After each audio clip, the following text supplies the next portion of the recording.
जय श्री श्याम, हारे के सहारे की जय हो, शीश के दाने की जय हो, लख दातार की जय हो।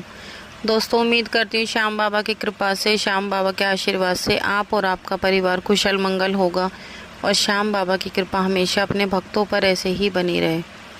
दोस्तों, जो लोग हमारे वीडियोस को देख रहे हैं, जो हमारे चैनल से जुड़ रहे हैं, सबसे पहले वो हमारे चैनल को सब्सक्राइब कर बेल आइकन को ज़रूर प्रेस कर लें, क्योंकि हम लेकर आते हैं अपने चैनल पर श्याम बाबा से जुड़ी जानकारियाँ, श्याम बाबा के सत्य चमत्कार और श्याम बाबा के अनुभव, जो हम आप सभी लोगों के साथ शेयर करते हैं। और आप भी हमारे वीडियोस को ज़्यादा से ज़्यादा शेयर कीजिए, ताकि और भी लोग श्याम बाबा से जुड़ सकें, बाबा श्याम की कृपा पा सकें। तो चलिए दोस्तों, ज़्यादा देर ना करते हुए वीडियो को शुरू करते हैं। वीडियो शुरू करने से पहले सभी भक्तों को जय श्री श्याम। तो दोस्तों, आज का हमारा वीडियो उन लोगों के लिए है जो लोग कहते हैं कि हम खाटू धाम गए, बाबा श्याम के दर्शन भी किए, पर हमारे काम फिर भी नहीं बन रहे। हम खाटू श्याम जाकर बाबा श्याम के दर्शन भी कराए, फिर भी हमारी कोई मनोकामना पूरी नहीं हो रही।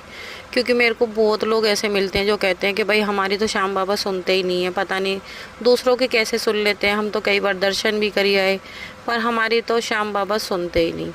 तो देखिए दोस्तों, सबसे पहली चीज़ तो मैं आपको बताना चाहूँगी, देखिए श्याम बाबा सबकी सुनते हैं। और मैंने अपनी कई वीडियो में ये भी बताया, देखो हमें या आपको जो भी ये चीज़ कहते हैं कि श्याम बाबा हमारी नहीं सुनते, हम तो कई बार बाबा के दरबार हुई आए, दर्शन करी आए, पर हमारी नहीं सुनते, तो ये देखो बाबा श्याम को दोष देना सबसे पहले तो बंद कीजिए। बाबा श्याम को दोष नहीं देना चाहिए, क्योंकि मैंने पहले भी बता चुकी हूँ कि इसमें श्याम बाबा की कोई गलती नहीं होती। सारी गलती हमारे कर्मों की है, जो हम कर्म करते हैं उसके अनुसार ही हमें फल मिलता है। क्या पता हमने ऐसे कौन से कर्म कर रखे हैं जो हमें नहीं पता, जिसकी वजह से हमारी मनोकामना पूरी होने में थोड़ा सा समय लग रहा है।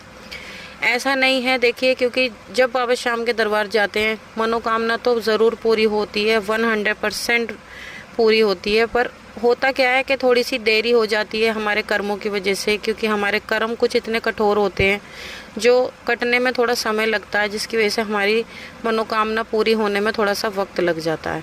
बाकी बाबा श्याम मनोकामना ज़रूर पूरी करते हैं। ऐसा नहीं है कि बाबा श्याम किसी की नहीं सुनते, ऐसा कोई व्यक्ति ही नहीं है, क्योंकि जो भी श्याम बाबा के दरबार जाता है बाबा श्याम उसकी ज़रूर सुनते हैं। बाबा श्याम हारे का सहारा है। और दूसरी चीज़ दोस्तों, जो लोग बाबा श्याम के दरबार जाते हैं वो कुछ ऐसी गलतियां कर देते हैं जिसकी वजह से उनकी मनोकामना पूरी होने में समय लग जाता है। कर्मों की वजह से तो होता ही होता है। कर्म तो पता नहीं हम ना जाने कितने जाने अनजाने में कुछ ऐसे कर्म कर देते हैं जो हमें पता भी नहीं होता, जो हमसे गलतियां हो जाती हैं, है ना। अब कुछ चीज़ होती हैं जो हम खाटू श्याम दरबार जाते हैं, बाबा के दर्शन करते हैं, हम बाबा के दरबार जाने के बाद कुछ गलतियाँ ऐसी कर देते हैं जिस वजह से भी हमारी मनोकामना पूरी नहीं होती। तो मैं आपको बता देती हूँ कि जब खाटू धाम आप जाएं, कभी भी आप खाटू दरबार जाएं, तो देखिए वहाँ पर श्याम बाबा को ईत्र की शीशी चढ़ाई जाती है। अक्सर आप लोग भी जानते ही हैं, सबको पता ही होगा कि श्याम बाबा को ईत्र की शीशी चढ़ाई जाती है। अब कुछ लोग क्या करते हैं कि जब बाबा के दर्शन करते हैं तो वहीं से ईत्र की शीशी फेंक देते हैं। अब ये बताइए कि अगर हम किसी इंसान को भी कोई चीज़ दे रहे हैं, कोई गिफ्ट दे रहे हैं या फिर कुछ भी अपनी तरफ से चीज़ दे रहे हैं, अगर हम उसको फेंक के देंगे तो उस इंसान को कैसा लगेगा? ऑब्वियसली कि उसको काफ़ी ज़्यादा बुरा लगेगा, अच्छा नहीं लगेगा। अगर हम श्याम बाबा को इत्र अर्पित कर रहे हैं और हम उनको फेंक रहे हैं, तो आप ही बताओ क्या वो स्वीकारेंगे? नहीं स्वीकारेंगे ना। हम उनका अपमान कर रहे हैं। ये हम उनको भेंट नहीं दे रहे, ये हम अपमान कर रहे हैं। कुछ लोग क्या करते हैं, वहाँ पर रोज़ होते हैं, बाबा श्याम को रोज़ देते हैं ना, रोज़ चढ़ाते हैं। कुछ लोग वो क्या करते हैं, वो रोज़ भी दूर से फेंक के मारते हैं। अरे आप बाबा श्याम को रोज़ अर्पित कर रहे हो, गुलाब का फूल अर्पित कर रहे हो, अब ये थोड़ी ना कि आप उनको ऐसे फेंक के दोगे। ये आपका तरीका बिल्कुल गलत है, जिस वजह से आपकी मनोकामना पूरी होने में वक्त लग जाता है। क्योंकि आप ये अच्छा नहीं कर रहे, आपने बाबा के दर्शन भी किए, सब कुछ किया, लेकिन जहाँ पर आपने बस यही थोड़ी सी एक गलती कर दी कि बाबा को गुलाब का फूल दिया, ऐसे फेंक कर दिया, इत्र की शीशी दी, वो भी फेंक कर दी, तो ये बिल्कुल गलत है। आपको ऐसा बिल्कुल नहीं करना चाहिए। अब कुछ लोगों का सवाल होगा कि भाई फिर हम वहाँ पर बाबा श्याम को कैसे दें? तो देखिए, जो इत्र की शीशी होती है वहाँ साइड में आप कहीं भी, जब आप बाबा श्याम के दर्शन करते हैं वहाँ साइड में आप रख दीजिए। और जब आप बाबा श्याम को गुलाब का फूल अर्पित करते हैं, गुलाब का फूल भी आप वहीं पर चढ़ा दीजिए, वहाँ पर रख दीजिए। तो इस तरीके से आप फेंकने की गलती बिल्कुल भी ना करें। जो लोग ये गलतियाँ करते हैं ना, उनके काम कभी बनने के नहीं है। जल्दी से तो बनते ही नहीं, बहुत ज़्यादा पता नहीं कितना समय लग जाता है। क्योंकि जब उन्हें अपनी गलती का एहसास होता है, जब वो बाबा से अपनी गलती मानते हैं, क्षमा याचना करते हैं, उसके बाद फिर बाबा उनको माफ़ करते हैं।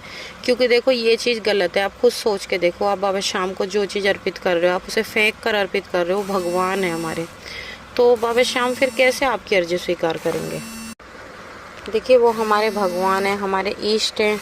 तो हमें इस तरह से बाबा शाम को कभी भी गुलाब का फूल और इत्र की शीशी नहीं अर्पित करनी चाहिए। ये पाप है, ये गलत है। आप इस तरीके से अपने भगवान का, बाबा का अपमान कर रहे हो और फिर ये उम्मीद कर रहे हो कि बाबा शाम हमारी मनोकामना पूरी करें।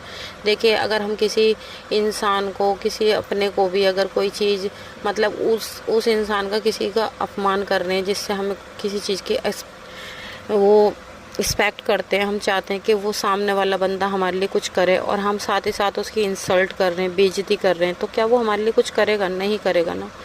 तो इसीलिए अगर हम श्याम बाबा का अपमान करेंगे तो श्याम बाबा भी हमारी मनोकामना ऐसे कैसे पूरी कर देंगे? वो तो भगवान है और हम भगवान का अपमान इस तरह से नहीं करते। मैंने बहुत लोगों को ऐसे देखा जो श्याम बाबा के दरबार जाते हैं, वो गुलाब के फूल लेके जाते हैं, ऐसे फेंक फेंक कर मारते हैं। भाई ये देखो, ये तरीका बिल्कुल गलत है। आप जब भी श्याम बाबा के दरबार जाएं, ये गलती बिल्कुल भी ना करें, चाहे कोई कुछ भी करे। आप अपनी तरफ से ये देखिए कि भाई हमें नहीं करना। कुछ लोग का रहता है, अरे वहाँ तो सब ऐसे ही चढ़ाते हैं, तो क्या हो गया, हम भी जैसे चढ़ा देंगे। तो ये चीज़ बिल्कुल गलत है। अरे सामने वाला बंदा कुछ भी कर रहा, वो उसकी करनी है, वो उसका कर्म है, वो कुछ भी कर रहा। आप अपनी तरफ से ऐसा कर्म कीजिए जिसका आपको फल भी अच्छा मिले। तो आप जब श्याम बाबा के दरबार जाएं, श्याम बाबा को इत्र चढ़ा रहे हैं या फिर गुलाब का फूल चढ़ा रहे हैं, तो पूरे मान सम्मान के साथ बाबा शाम को गुलाब का फूल अर्पित कीजिए, इत्र अर्पित कीजिए। उनके बिल्कुल भी उनका अपमान मत कीजिए और बाबा शाम के सामने सच्चे दिल से, भाव के साथ बाबा से प्रार्थना कीजिए। बाबा शाम आपकी ज़रूर सुनेंगे। चाहे आप, ये तो देखो अपने मन की श्रद्धा है, बाबा शाम ये भी नहीं कह रहे, हालांकि चढ़ाना चाहिए, अच्छी बात है, चढ़ाते भी हैं लोग, पर बाबा शाम किसी चीज़ के भूखे नहीं है। वो इंसान से कोई चीज़ नहीं मांगते, वो सिर्फ़ और सिर्फ भाव के भूखे हैं। वो ये नहीं कहते कि तुम मुझे गुलाब का फूल चढ़ाओ, इत्र चढ़ाओ या 56 भोग लगाओ। उन्हें कुछ नहीं चाहिए आपसे। बाबा शाम को सिर्फ़ और सिर्फ आपका सच्चा दिल चाहिए। वो ये देखते हैं कि ये मेरे पास आया किस भाव से आया, किस भावना के साथ आया, इसका दिल कितना साफ़ है। जितना आपका दिल साफ़ होगा, आप सच्चे भाव से बाबा के सामने जाओगे, तो आपकी मनोकामना उतनी ही जल्दी पूरी होगी। आप बाबा शाम से सच्चे दिल से प्रार्थना कीजिए, पूरी तरह बाबा शाम के सामने सरेंडर कर दीजिए अपने आप को। बाबा शाम से कह दीजिए कि बाबा मैं पूरी तरह हार चुकी हूँ, मैं टूट चुकी हूँ, मैं अब हिम्मत हार चुकी हूँ, मेरे को कुछ नहीं पता, अब आप जानो, आपका काम जाने, आप मेरे को संभाल लीजिए बाबा, मैं पूरी तरह थक चुकी हूँ। बस इस तरीके से कहकर आप सब कुछ बाबा पर छोड़ दीजिए और फिर आप देखना आपकी लाइफ में कैसे कैसे चमत्कार होते हैं। तो चलिए दोस्तों, आज की वीडियो यहीं पर समाप्त होती है। मिलते हैं कल एक और नई वीडियो के साथ। जब तक के लिए सभी भक्तों को जय श्री श्याम।